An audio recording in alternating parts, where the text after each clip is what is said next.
आज हम इसी बात पर चर्चा करने वाले हैं कि भैया इन दो नावों पर एक साथ पांव रखकर कैसे अपनी मंजिल तक पहुंचा जा सकता है। कुल मिलाकर ये 5 सब्जेक्ट्स को आपको बोर्ड के लिए अच्छे से मैनेज करना होता है, जबकि शुरू के 3 सब्जेक्ट्स हमारे जेई मेंस और जेई एडवांस में पूछे जाते हैं। सबसे इंपॉर्टेंट है केमिस्ट्री में पूरी की पूरी एनसीईआरटी पढ़ लो। और बोर्ड्स के लिए क्या करना है? बोर्ड्स के लिए भी यही करना है, पूरी की पूरी एनसीईआरटी आपको बहुत अच्छे से पढ़नी है।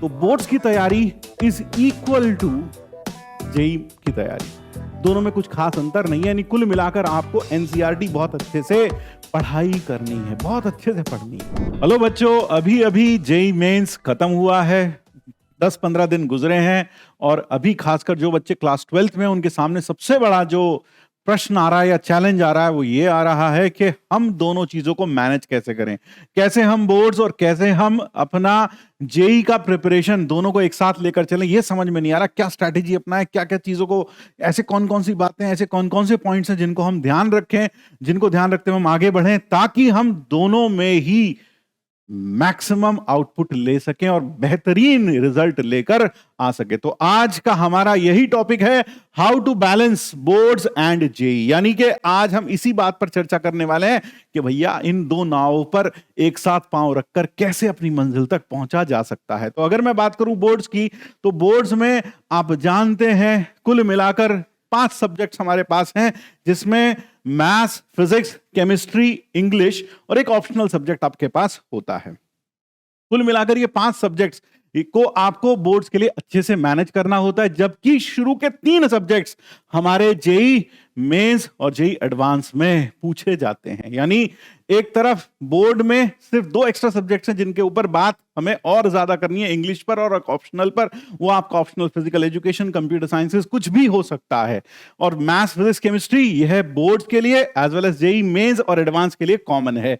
तो अब हम क्या स्ट्रैटेजी अपनाएं? तो चलिए आइए इस बात पर चर्चा करते हैं। देखिए, अगर मैं सबसे पहले बात करूं इन 2 सब्जेक्ट्स की, सबसे पहले केमिस्ट्री की, अगर मैं बात करूं केमिस्ट्री की, देखिए केमिस्ट्री अगर आपने जितने भी मॉक इंटरव्यूज बच्चों के देखे, जितने भी इंटरव्यूज आपने बच्चों के देखे हों जो अभी अभी 99 परसेंटाइल या 99 से भी ऊपर कुछ परसेंटाइल लेकर आए हैं, ऐसे बच्चों का सबका एक ही बात कहना है कि केमिस्ट्री में अगर आप जेई मेंस में एक अच्छा स्कोर लेकर आना चाहते हैं, जेई एडवांस में एक अच्छा स्कोर लेकर आना चाहते हैं, तो भैया पूरी की पूरी एनसीईआरटी अच्छे से पढ़ लो। एक एक लाइन से प्रॉब्लम बन सकता है, एक एक क्वेश्चन वहां से बनाया जा सकता है। तो इसलिए सबसे इंपॉर्टेंट है केमिस्ट्री में पूरी की पूरी एनसीईआरटी पढ़ लो।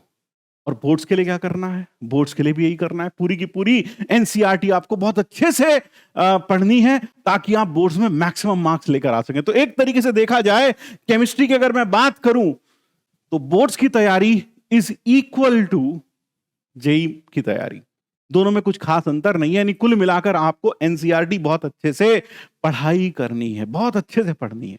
एनसीईआरटी का एक एक लाइन आपको पढ़ना है। तो कहने का मतलब अगर आप एनसीईआरटी के लिए, इसके लिए सिर्फ एनसीईआरटी पढ़ लें अच्छे से, बहुत अच्छे से, तो you can excel both in boards as well as in JEE. कुछ अलग से करने की जरूरत नहीं होगी। और हालांकि जो क्लास में आपके जहां भी आप पढ़ रहे होंगे वहां पर क्लास में जो भी टीचर ने करा थोड़ा बहुत वो देख लेंगे तो काम बहुत अच्छे से बन जाएगा। तो केमिस्ट्री की स्ट्रैटेजी आपकी क्या होनी चाहिए? आपको एनसीईआरटी पूरी बहुत अच्छे से पढ़नी चाहिए। निचोड़ यह हुआ। अब बात करते हैं फिजिक्स की, मैथ्स की, इंग्लिश और ऑप्शनल। अगर मैं फिजिक्स की बात करूं तो भाई फिजिक्स में बोर्ड में और आईआईटी में, मेंस में, एडवांस में, दोनों में फर्क क्या है? बोर्ड में आप देखते हैं क्या होता है, सवाल जो होते हैं उसमें डेरिवेशंस भी पूछे जाते हैं, उसमें थ्योरी भी पूछी जाती है, उसमें शॉर्ट टाइप क्वेश्चंस भी आते हैं, वेरी शॉर्ट टाइप भी आते हैं, एमसीक्यूज भी आते हैं, फिर लॉन्ग टाइप आंसर्स भी आते हैं, फिर कॉम्प्रिहेंशंस भी बोर्ड्स में आते हैं। तो यानी वहां पर आपको थ्योरी और साथ साथ डेरिवेशन जरूर पढ़ने चाहिए। तो फिजिक्स में मैं आपको कहूंगा कि भाई अपने बोर्ड्स के लिए apart from what you have done, एक तो एनसीईआरटी करो, एनसीईआरटी जरूर से अच्छे से पढ़ो, और साथ में जितने भी डेरिवेशंस हैं, जितने भी डेरिवेशंस हैं वो अच्छे से पढ़ो। जितने भी डेरिवेशंस हैं, डेरिवेशंस हो गई और थ्योरी जो भी हो गई वो सब अच्छे से पढ़ो। जैसे कि एग्जाम में आ सकता है कि वेन डी ग्राफ जनरेटर की पूरी वर्किंग बताएं along with necessary theory and diagram. आपके पास गैल्वेनोमीटर के बारे में कुछ आ सकता है, आपके पास पोटेंशियोमीटर के बारे में कुछ आ सकता है। तो इस तरह से अलग अलग टॉपिक्स, क्योंकि जब हम जेई के लिए पढ़ते हैं तो दोनों में एक बुनियादी फर्क है। वहां क्या होगा, वहां थ्योरी नहीं, वहां थ्योरी का एप्लीकेशन पूछा जाएगा, जबकि बोर्ड्स में थ्योरी तो आएगी ही आएगी, साथ में कुछ कुछ आसान से एप्लीकेशंस आएंगे। जबकि जेई मेंस और एडवांस में थोड़ा घुमा के एप्लीकेशंस पूछे जाते हैं। लेकिन आजकल जेई मेंस का जो पेपर आ रहा है उसको देखते हुए ऐसा लगता है कि भैया एनसीईआरटी पूरे अच्छे से पढ़ लो, बोर्ड्स के लिए अच्छे से पूरी की पूरी फिजिक्स पढ़ लो, तो शायद जेई मेंस के लिए आपकी प्रिपरेशन एक अच्छे लेवल तक हो जाएगी। तो यानी यहां पर भी मैं यही कहूंगा कि आप एनसीईआरटी पढ़ें और सारे के सारे derivations, make it a point, सारे के सारे डेरिवेशंस बहुत अच्छे से करें, कोई भी डेरिवेशन छोड़े नहीं, कोई भी डेरिवेशन छोड़े नहीं, सारे डेरिवेशंस करें। इस पर हम अभी आगे चर्चा करने वाले हैं। सर और क्या करना चाहिए, आप ये तो बता रहे हो कि किस सब्जेक्ट में क्या करना चाहिए, और आगे हमें क्या करना चाहिए, कैसे कैसे हमें प्रिपेयर करना चाहिए, उस पर भी बात करेंगे अभी हम कुछ पॉइंट्स में। मैथ्स के लिए बात करें तो भाई मैथ्स के लिए सबसे इंपॉर्टेंट चीज, मैथ्स का लगभग पूरा का पूरा सिलेबस जो जेई मेंस में है वही जेई एडवांस में है और वही आपके बोर्ड्स में है। दूसरा, एक बहुत बेसिक सा फर्क देखा जा रहा है आजकल के पेपर ट्रेंड्स में, वो ये है कि सिर्फ अगर मैं एनसीईआरटी पढ़ लेता हूं, इसके लिए, अपने बोर्ड्स के लिए, तो that will not suffice for Mains as well as advance, उसके लिए सफाइस नहीं करेगा। यानी हमें उसके लिए और एक्स्ट्रा करने की जरूरत नहीं पड़ेगी, बल्कि इस सब्जेक्ट में कहूंगा it is the other way round. Other way round का मतलब, अगर आप जेई मेंस के लिए बहुत अच्छे से प्रिपेयर कर रहे हैं, आप पीवाईक्यूज कर रहे हैं, आप क्वेश्चंस कर रहे हैं, आप एडवांस के थोड़े बहुत पीवाईक्यूज कर रहे हैं, अगर आप इस तरह से चल रहे हैं तो कहीं ना कहीं आपका बोर्ड्स भी उसमें कवर हो जाएगा, क्योंकि मैथ्स में 1+1 2 ही होता है, चाहे वो बोर्ड्स में हो और चाहे वो जेई मेंस या एडवांस में हो। फिजिक्स केमिस्ट्री में थोड़ा सा खेल डिफरेंट हो जाता है, क्योंकि फिजिक्स में न्यूमेरिकल एस्पेक्ट ज्यादा रहता है जेई मेंस में, एडवांस में, जबकि वहां पर थ्योरेटिकल एस्पेक्ट बोर्ड्स में ज्यादा पूछा जाता है, तो वहां पर वो चीज लागू नहीं होती। जबकि मैथ्स में, अगर आप मैथ्स में बेटर रहेगा, कॉन्सेंट्रेट ऑन, किस पर कॉन्सेंट्रेट करें, concentrate on JEE Mains. JEE Mains पर कंसंट्रेट करेंगे तो अपने आप बोर्ड्स की प्रिपरेशन हो जाएगी। यानी निचोड़ अगर मैं बताऊं तो कुल मिलाकर इन 3 सब्जेक्ट्स के लिए निचोड़ यह हुआ, केमिस्ट्री के लिए भैया फिर एनसीईआरटी पर डालो, लाइन लाइन चार्ट डालो, एक एक लाइन से क्वेश्चन बन सकता है, कहां, जेई मेंस में। और साथ साथ जब आप इस गहराई से एनसीईआरटी पढ़ेंगे तो बोर्ड्स अपने आप निकल जाएगा, मतलब कुछ कहने की जरूरत नहीं है। ठीक है। दूसरी चीज, फिजिक्स। फिजिक्स में जिस तरह के पेपर के ट्रेंड्स आ रहे हैं, फिजिक्स अक्सर आसान पूछी जा रही है, तो उसको देखते हुए आप अपनी एनसीईआरटी पढ़ लें और थोड़ा बहुत जेईई मेंस के पीवाईक्यूज भी साथ साथ करके देख लें। लेकिन यहां पर आपका, जब आप एनसीईआरटी पढ़ें तो वहां पर, क्योंकि जब हम जेईई मेंस पढ़ते हैं तो हम सिर्फ एप्लीकेशन पार्ट पर कंसंट्रेट करते हैं, हम थ्योरेटिकल पार्ट ज्यादा नहीं देखते। तो आप थ्योरेटिकल पार्ट को, डेरिवेशंस को बहुत अच्छे से देखें, क्योंकि अक्सर बोर्ड्स में वह पूछे जाते हैं। अब बात करें इंग्लिश की और ऑप्शनल की, तो इंग्लिश और ऑप्शनल के लिए आपकी क्लासेस जहां भी आप पढ़ते होंगे वहां लगी होंगी। जैसे कि अगर मैं पीडब्ल्यू की बात करूं तो जो बच्चे अभी 12th में हैं उनके लिए बोर्ड्स की क्लासेस लगी है, इंग्लिश की भी लगी है, ठीक है ना। इंग्लिश की क्लासेस डेफिनेटली लगी हैं, तो आप वो इंग्लिश की क्लासेस को देख सकते हैं और साथ साथ अपने जो चैप्टर्स हैं उनके बुक में जो भी क्वेश्चंस दे रखे हैं, प्रीवियस ईयर प्रॉब्लम्स हैं जो बोर्ड्स में आए हैं, उनके लिए प्रिपेयर करना चाहिए आपको। आप सबसे पहला स्टेप क्या होना चाहिए, जो भी आपके उस चैप्टर के लेक्चर्स हैं वो लेक्चर्स आप पीडब्ल्यू ऐप पर देख सकते हैं, या फिर यूट्यूब पर बहुत सारे वीडियोस अवेलेबल है जहां पूरा का पूरा चैप्टर आपको समराइज करके बताया गया है। तो जिनको भी इंग्लिश अभी तक बिल्कुल भी नहीं पढ़ी, हाथ पांव फूल रहे क्या करें इंग्लिश में, तो आप या तो पीडब्ल्यू ऐप में, अगर आप पीडब्ल्यू से एसोसिएटेड हैं तो आप पीडब्ल्यू ऐप पर जाकर अपनी बोर्ड्स की क्लासेस में देख सकते हैं, वहां इंग्लिश पूरा का पूरा बताया गया होगा, ठीक है। और साथ में अगर नहीं तो YouTube पर बहुत सारे वीडियोस हैं जहां पर आप इंग्लिश के चैप्टर्स की समरी वहां आपको मिल जाएगी। लेकिन सिर्फ समरी देखकर लेक्चर देखना ही काफी नहीं है, उनके ऊपर पूछे गए प्रीवियस ईयर प्रॉब्लम्स भी आपको जरूर जरूर लगाने हैं। ऑप्शनल की बात करें, जो भी आपका ऑप्शनल है, कंप्यूटर साइंस हो या फिर जो भी आपका ऑप्शनल है, उसको आपको थोड़ा सा अच्छे से प्रिपेयर करना पड़ेगा, उसके लिए आपको अलग से टाइम निकालना पड़ेगा। ध्यान रखिएगा, अभी तक मतलब अगर मान लो आप एक सिनेरियो देखो, मान लो आप सिलेक्ट हो गए, आपकी 99.95 या 98 या फिर 100 परसेंटाइल ही आ गई, कोई आपसे आपके बोर्ड्स के मार्क्स पूछने नहीं जा रहा, कोई नहीं पूछेगा, सिर्फ आपके जो परसेंटाइल होगी that will matter a lot. हम 75% के ऊपर सिक्योर कर लें अपने आप को, उसके बाद कोई मायने नहीं रखता कि आपके 80% आए थे या 90% आए थे। As far as you excel in your JEE Mains और जेई एडवांस, ये बिल्कुल भी मैटर नहीं करता बोर्ड का रिजल्ट। लेकिन हाँ, इसका मतलब यह नहीं है कि हम थोड़े लापरवाह हो जाएं, बेपरवाह हो जाएं कि यार बोर्ड का रिजल्ट तो मैटर नहीं करता तो कुछ भी कर सकते हैं। नहीं, क्योंकि एक बेसिक मिनिमम क्राइटेरिया है उन जो इंस्टीट्यूट्स हैं, चाहे वो एनआईटीज हो चाहे आईआईटीज हो, उनमें एडमिशन लेने के लिए। तो इसलिए आपको बोर्ड में एक bare minimum of level of excellence तो मेंटेन करना ही पड़ेगा। तो ये बात बिल्कुल अच्छे से जान लें। और अगर मैं दोनों के पैटर्न ऑफ एग्जामिनेशन पर थोड़ी सी चर्चा करूं तो आप समझ सकते हैं बोर्ड का जो पैटर्न है वो थोड़ा थ्योरेटिकल इंटेंसिव रहता है, एप्लीकेशन पार्ट कम रहता है, थ्योरेटिकल क्या रहता है, इंटेंसिव रहता है। और जो मेंस या एडवांस का जो पैटर्न है दैट इज एप्लीकेशन इंटेंसिव, यानी उसमें उस थ्योरी का एप्लीकेशन आता है। और ये एप्लीकेशन आप बिना थ्योरी के नहीं कर सकते। तो एक तरह से एक दूसरे के पूरक हैं।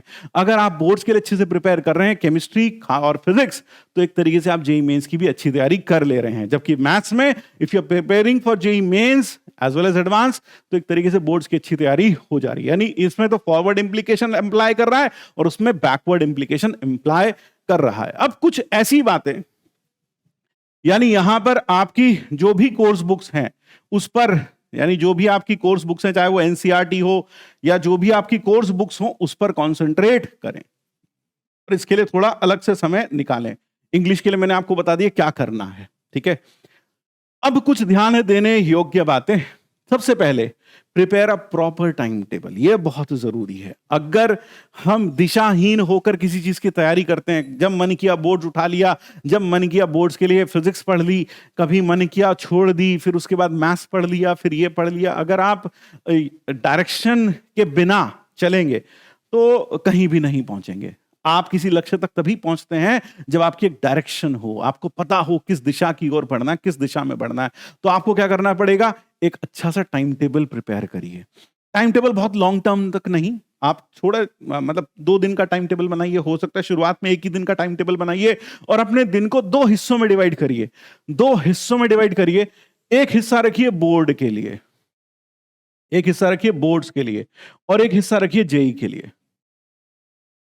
जब आप बोर्ड की बात करेंगे, when you talk of your board exams, तो बोर्ड एग्जाम में आप प्राइमरीली टाइम निकालिए केमिस्ट्री के लिए, ठीक है, क्योंकि यह केमिस्ट्री यहां भी यूज हो जाएगी।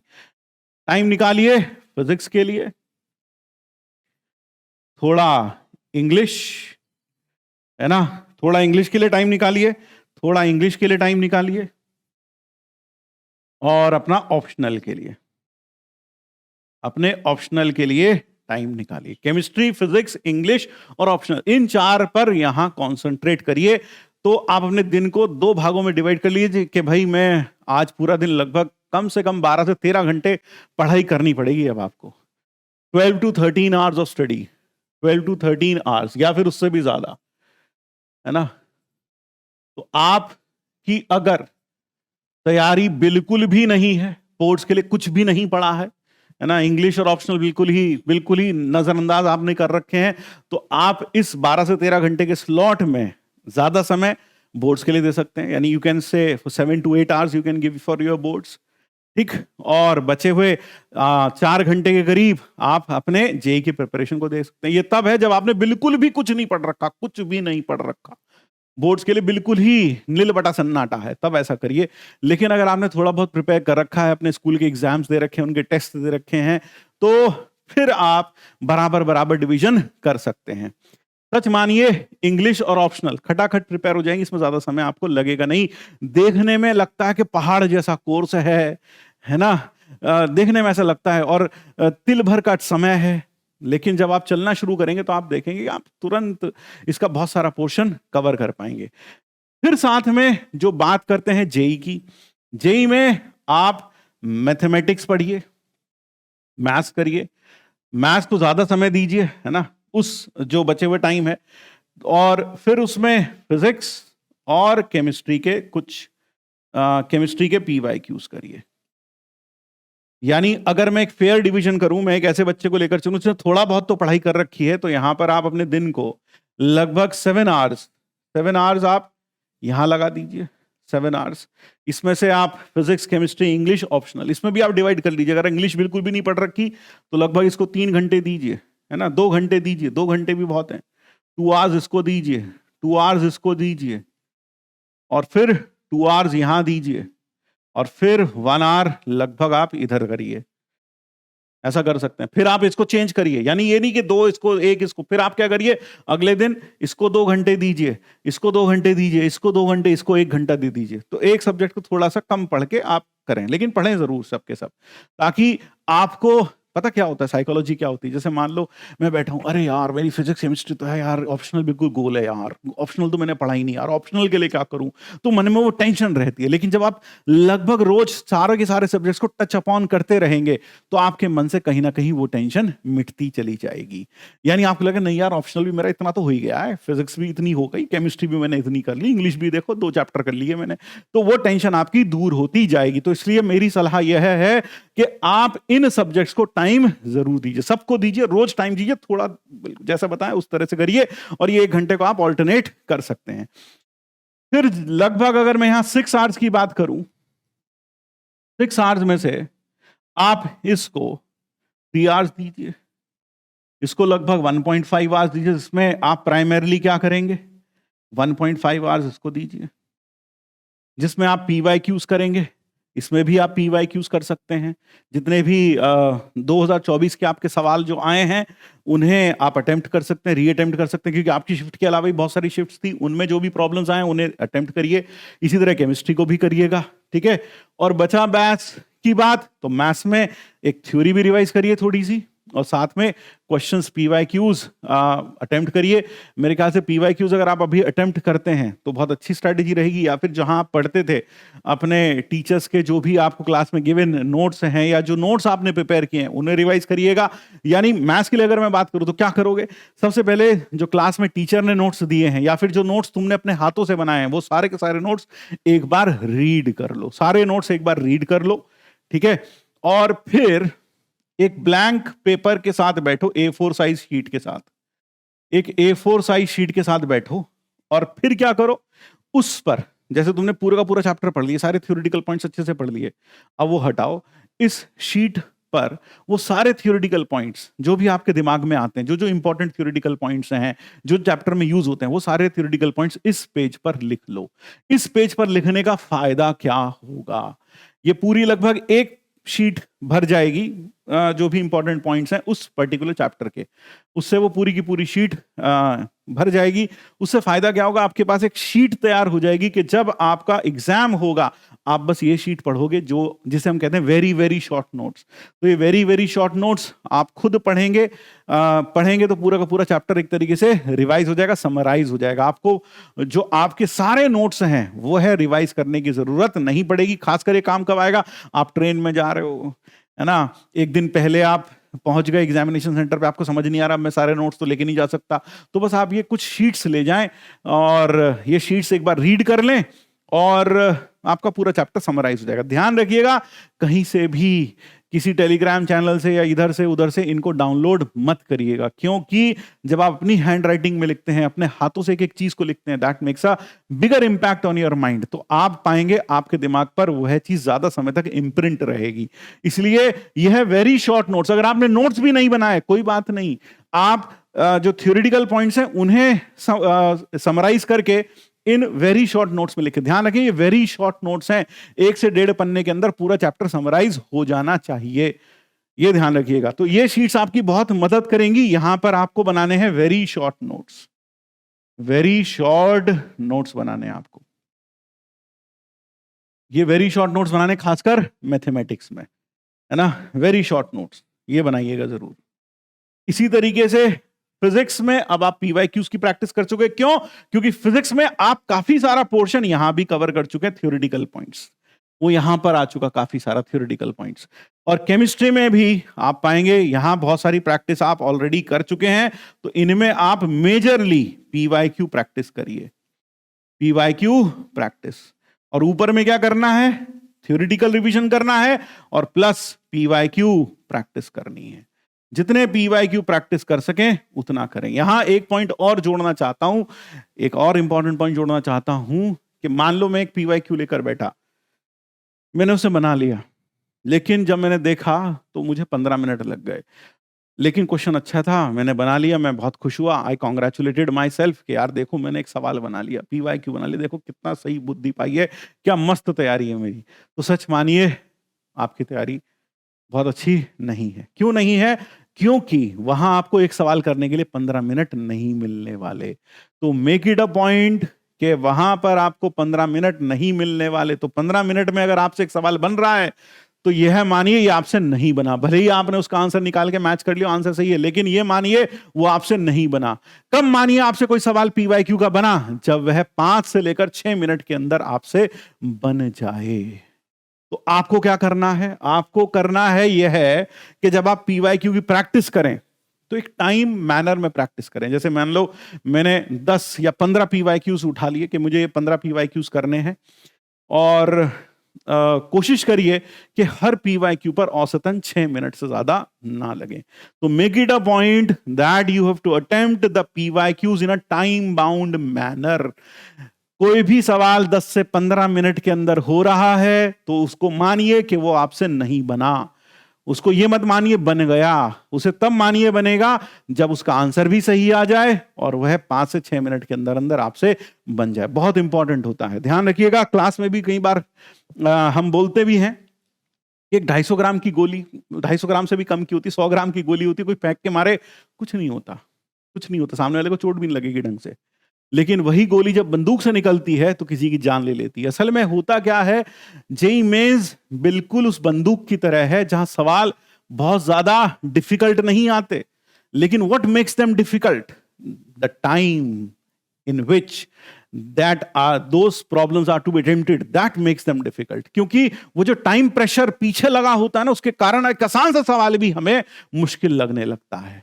तो इसलिए मेरी सभी बच्चों से यह गुजारिश है कि जब भी आप पीवाईक्यू की प्रैक्टिस करें टाइम बाउंड मैनर में करें। घड़ी सामने रखकर, मेज पर रखकर, या घड़ी सामने रखकर हाथ में बांधे हुए, या मोबाइल में आजकल तो सबके पास है, वहां मोबाइल से अपने टाइम का बिल्कुल एक ट्रेसिंग करें ताकि एग्जाम वाला प्रेशर आपको उस प्रैक्टिस को करते वक्त फील हो सके। और कोशिश करिए कि एक ही शॉट में आप ये करके देखें, यानी लगभग 1 घंटा पूरा। अगर मैं पीवाईक्यू प्रैक्टिस कर रहा हूं, मैथ्स के लिए कर रहा हूं, तो पूरा 1 घंटा में पूरा अच्छे से पीवाईक्यू प्रैक्टिस करूं बिना उठे। ऐसा नहीं कि मम्मी ने बुला लिया आप उठकर चले गए बीच में, नहीं। 1 घंटा and I will try to solve 25 problems, 25 problems में सॉल्व करने की कोशिश करूंगा उस 1 घंटे के अंदर अंदर। फिर अपना स्कोर इवैल्यूएट करूंगा, फिर देखूंगा मेरी पैटर्न ऑफ मिस्टेक्स क्या हैं, किस तरह की मिस्टेक्स आ रही हैं, वो सब मैं अच्छे से देखूंगा। तो इस तरह से आप मैथ्स, फिजिक्स, केमिस्ट्री और इधर बोर्ड्स और जेईई दोनों को एक साथ लेकर चल सकते हैं। फिर डोंट लीव टॉपिक्स। अक्सर बच्चों को देखा गया है, सर प्रोबेबिलिटी बहुत मुश्किल लग रही है, सर हमें तो समझ में नहीं आ रही, सर हम तो छोड़ के जा रहे हैं सर पूरी प्रोबेबिलिटी। अगर आप मेंस के लिए कुछ छोड़कर जा रहे हैं या एडवांस के लिए कुछ छोड़कर जा रहे हैं तो बोर्ड्स के लिए उसे मत छोड़िए, बोर्ड्स के लिए उसे बिल्कुल भी मत छोड़िए। क्योंकि अगर आप सिर्फ एनसीईआरटी ही पढ़ लेते हैं तो बोर्ड्स में आप पाएंगे वहां 100% यानी 100% मार्क्स आप रीगेन आपको मिल जाएंगे। यानी अगर आपको कोई चैप्टर मुश्किल लग रहा है तो उसे छोड़ो मत यार, एनसीईआरटी पढ़ लो और एनसीईआरटी लेवल की जो एक्सरसाइजेस हैं वो सब अच्छे से लगा लो। आप वो चैप्टर छोड़ के बिल्कुल मत जाओ, क्योंकि उसी से प्रॉब्लम पूछा जाएगा। तो कम से कम बोर्ड में आप एक अच्छी परसेंटेज तो बना पाओगे कम एफर्ट के साथ। और साथ साथ यह चीज आपको आपके जेईई मेंस और एडवांस में भी मदद करेगी। क्योंकि कई बार क्या होता है, कई चीजें हमें सीमिंगली टफ लगती हैं लेकिन वो इतनी टफ होती नहीं है। जब आप एक बार एनसीईआरटी पूरी की पूरी इस चैप्टर की कवर कर लेते हो तो आपको लगता है अरे यार इस चैप्टर में तो कुछ था ही नहीं, है तो बड़े आराम आराम से हो रहे हैं, चलो अब कुछ पीवाईक्यू भी करके देख लेते हैं इस चैप्टर के। तो जब आप करते हैं तो आप पाते हैं उसमें से भी कुछ क्वेश्चंस आपसे बन रहे हैं, तो आपका कॉन्फिडेंस बढ़ता है। यानी एक मेंटल इनर्शिया होता है बस हमारे पास कि ये चैप्टर मुश्किल है। तो आप ऐसे चैप्टर जो आपको मुश्किल लग रहे हैं, जो आप प्लान कर रहे हैं छोड़ के जाना है, बिल्कुल भी मत छोड़ के जाइए। उन्हें पहले एनसीईआरटी से कवर कर लीजिए ताकि बोर्ड के लिए वह एक सिक्योर चैप्टर बन जाए। और फिर दूसरा, उसके बाद कुछ पीवाईक्यूज अगर आप उस चैप्टर के कर पाए जेईई मेंस के लिए तो वो भी बहुत अच्छा है। क्योंकि कई बार होता क्या है, हमने मान लो मैं प्रोबेबिलिटी का एग्जांपल लूं, मैंने मान लो वो छोड़ दिया चैप्टर, लेकिन कल को वहां जब जेईई मेंस का एग्जाम हुआ, वहां सवाल इतना लल्लू आया था यार कि अगर मुझे थोड़ा सा भी मालूम होता, थोड़ा सा भी मैंने थ्योरेटिकल पॉइंट उसके अच्छे से पढ़े होते, एनसीईआरटी ही पढ़ी होती, तो मैं वो सवाल खटाक से कर पाता, है ना। तो इसलिए कोशिश करिए कोई भी टॉपिक छोड़कर नहीं जाना है। Make it a point, board का पूरा सिलेबस आपको कवर करना है, ठीक है, कोई टॉपिक नहीं छोड़ के जाना है।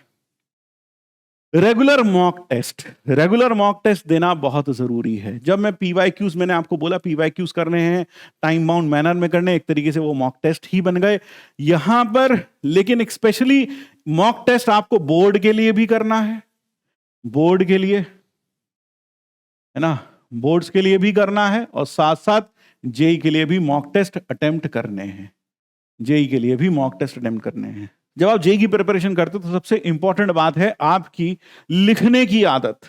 लिखने की आदत छूट जाती है, लिखने की आदत आपकी छूट जाती है।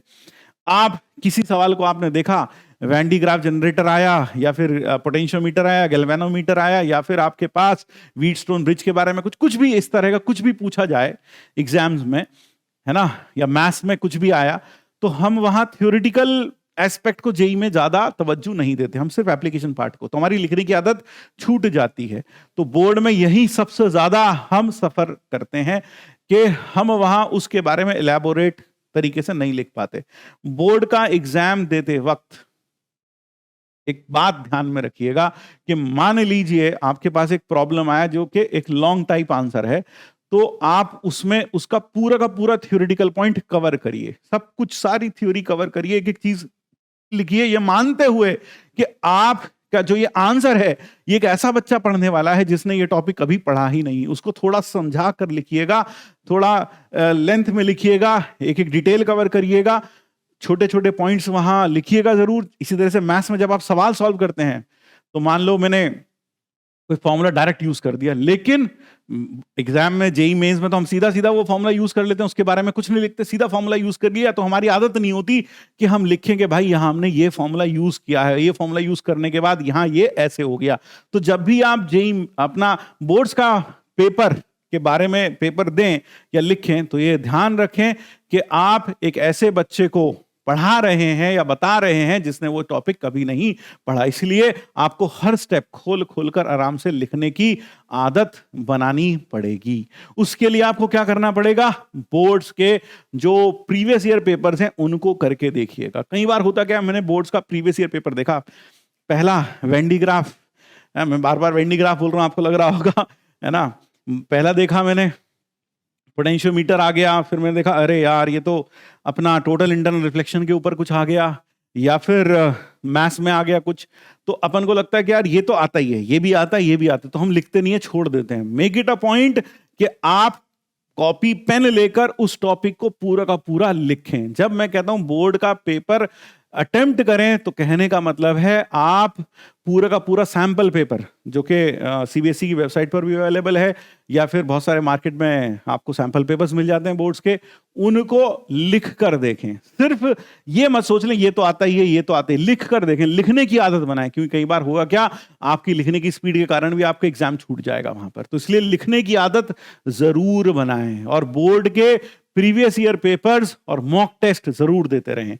तो मेक इट अ पॉइंट यह बीच बीच में आप देते जरूर रहें। जैसे कि आप लगभग एक वीक में 3 या 4 टेस्ट ऐसे प्लान कर सकते हैं कि यार मैं बोर्ड का और जेई के मॉक टेस्ट देता रहूंगा। जेई के लिए आपको पता ही है क्या करना है, जेई के मॉक टेस्ट आप दे दिए जेई मेंस के, और उसके लिए बेस्ट मॉक टेस्ट रहेगा, जैसे आपने आपकी शिफ्ट थी मान लो 27th को थी, आपने एक पेपर उठा लिया 30 जनवरी का, शिफ्ट 1, वो पूरा पेपर आप करके देखो in the form of a mock test. इसी तरह से मान लो आप 2022 का कोई पेपर उठा रहे हो, 2021 का कोई पेपर उठा रहे हो, पूरा का पूरा करके देखो as a mock test. That would be the ideal way of evaluating. ध्यान रखिए जब आप घर में बैठकर उस पेपर को अटेम्प्ट करते हैं, उसमें जितने मार्क्स आपके आते हैं, तो एग्जाम में +-20 +-30 से ज्यादा वेरिएशन वहां नहीं होगा। तो ये जरूर ध्यान रखिए। जब आप करिए तो बिल्कुल एग्जामिनेशन वाले माहौल में करिए, यानी कि ऐसा नहीं कि आप पेपर कर रहे हैं, बीच बीच में आप उठ उठ के कहीं जा रहे हैं, कभी कोई बुला रहा है, तो मेक इट अ पॉइंट घर में सबको बता दें कि भाई अब मैं पेपर प्रैक्टिस कर रहा हूं, अगले 3 घंटे तक मैं उठूंगा नहीं, मुझे प्लीज डिस्टर्ब मत करिएगा। और सामने क्लॉक रख लीजिए, 3 घंटा पूरा होते ही आप अपना पेन नीचे रख दीजिएगा। तो इससे आपको आपकी किस तरह से आपको आगे बढ़ना है, या कि कोई कमियां क्या रह गई, किस कारण से आपका नेगेटिव ज्यादा बन रहे हैं, क्या मिस्टेक्स हो रही हैं, उस सब का आइडिया आपको बहुत अच्छे से लगेगा। और बोर्ड्स में मैंने आपको बार बार बोला है, जो भी बोर्ड पैटर्न टेस्ट देंगे, क्वेश्चंस चाहे आपको आते हो, मेक इट अ पॉइंट आप लिखें, पूरा का पूरा पेपर लिखें, लिखने की आदत डालें। यह बहुत इंपॉर्टेंट है, क्योंकि वहां हो सकता है कम लिखने के कारण आपका आंसर सही आया हो, लेकिन आपने लिखा कम हो, और कम लिखने के कारण वहां आपके मार्क्स ना उतने बने हो। यहां एक इंपॉर्टेंट पॉइंट और बोल दूं कि जब आप बोर्ड के एग्जाम्स के मॉक टेस्ट दोगे या प्रीवियस ईयर क्वेश्चन पेपर जरूर देखेंगे, उस केस में मॉक टेस्ट तो देनी है, सैंपल पेपर्स देने, और previous year problems, previous year questions भी डेफिनेटली आपको सॉल्व करने हैं। तो वहां एक सबसे अच्छी बात ये होगी, आपको एक पैटर्न ऑफ प्रॉब्लम्स दिखाई देगा कि ये प्रॉब्लम्स हैं जो अक्सर पूछे जाते ही जाते हैं बोर्ड्स में। यानी यह जेईई मेंस और एडवांस की तरह नहीं है, जहां हर साल कुछ नया ट्विस्ट दिखाई देगा प्रॉब्लम्स में, या फिर कुछ नए प्रॉब्लम्स दिखाई देंगे, कुछ नया ही सोचना होगा। उस तरह के प्रॉब्लम्स बोर्ड में बहुत कम आते हैं, यानी मैक्सिमम एक रिपीटेड पैटर्न पर बोर्ड्स हमारा चलता है। तो जब आप ये मॉक टेस्ट देंगे, जब आप ये प्रीवियस ईयर क्वेश्चंस करेंगे, तो उससे आपको एक फायदा और होने वाला है, आपको एक पैटर्न समझ में आ जाएगा कि ये क्वेश्चंस डेफिनेटली पूछे जाने हैं। तो उन टॉपिक्स को बहुत अच्छे से और प्रिपेयर कर लीजिएगा, ताकि आपके बोर्ड में मार्क्स बेस्ट से बेस्ट आ सकें, 75% से आप कहीं ऊपर निकल सकें। ठीक है, फिर इसके बाद आते हैं, make a separate time table for preparation during exams. Exams के लिए एक सेपरेट टाइम टेबल बनाइए। क्यों? अभी अगर आप सीबीएसई की बात करें, तो सीबीएसई में आपको लगभग 5-5 दिन का गैप मिल रहा है 2 सब्जेक्ट्स के बीच में। अगर आपकी तैयारी किसी सब्जेक्ट की बिल्कुल भी नहीं है, तो उस समय आप वो पूरे के पूरे दिन उस सब्जेक्ट को दे सकते हैं, या फिर उसकी सब्जेक्ट की तैयारी अच्छी है तो कुछ पार्ट आप अपनी जेईई मेंस की प्रिपरेशन को, और कुछ पार्ट अपने बोर्ड के एग्जाम की प्रिपरेशन को एक दिन में से दे सकते हैं। यानी वही टाइम टेबल जो भी हमने आपसे डिस्कस किया था, वो आप वहां अडॉप्ट कर सकते हैं, थोड़ी सी चेंजेस के साथ।